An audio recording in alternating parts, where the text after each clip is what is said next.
Greetings survivors and friends, SHADOWFRAX here with a quick roundup of what's new in this week's Rust development, where we have some new Adobe and Frontier high wall and gate skins coming. But first, as of writing, premium servers went live yesterday and there's a blog to go with it, which I'll put a link to in the description, but just to summarize the main points for you. To get into a server with the premium tag, your account will need a Rust Steam inventory of over $15. This includes items from the permanent store, such as building and Hazzy skins and decor packs, as well as any other tradable Rust items with an attached value. Twitch drops do not apply. Currently, Rust standalone DLC, such as instruments, sunburn and voice props packs, don't count towards this either, although that is subject to change. If you can't get into a premium server for some reason despite being above the threshold, best thing to do is click on the premium tag of a server, and then in this screen just click on the refresh button to update your status. It should also show a little face punch symbol on your profile pic up here. Also, please note that if you've just made a skin purchase, then it might take up to 20 minutes for things to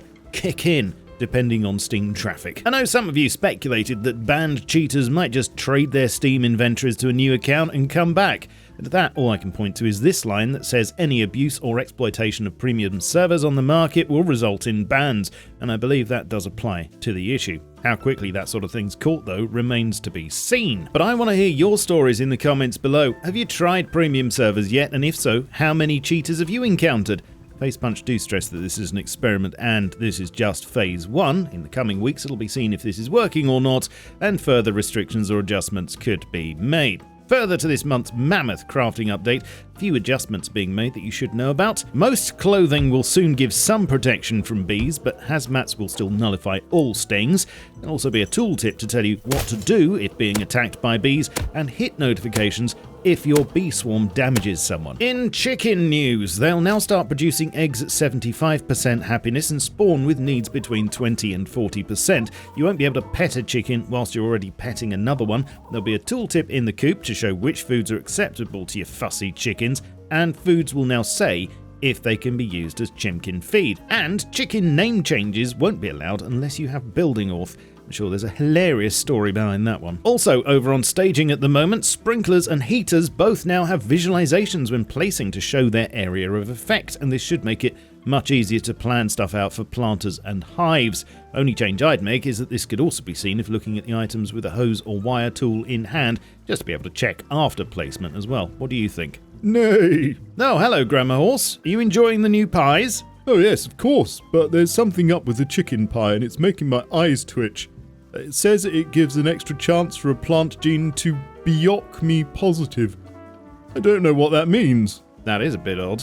Maybe in time it will all me clear. Oh, and I haven't forgotten. Happy Pi Day to my US viewers and anyone else who does that day and month thing. I ain't judging. Of course, for me, every day is Pi Day. Some new things that just landed on the staging branch are these: Adobe high wall and gate skins, which you'll be able to reskin stone versions too. I believe these will be coming out with the next patch, and I'm told will be a separate item on the permanent store. That is, they won't be included in the Adobe building skin pack. Also, on the same basis, I presume, will be a Frontier version for the wood high externals.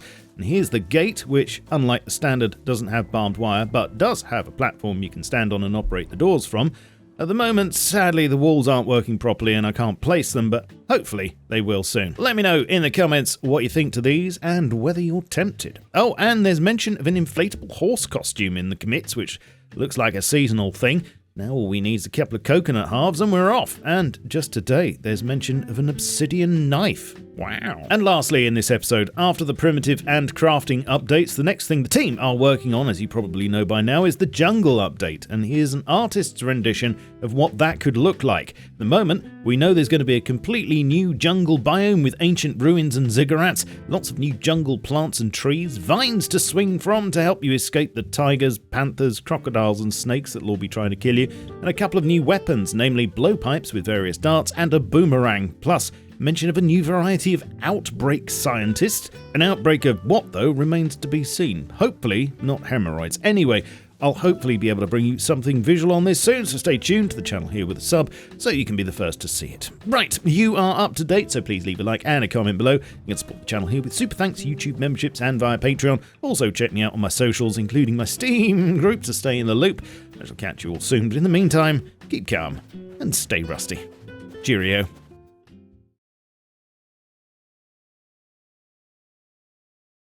It's making my eyes twitch.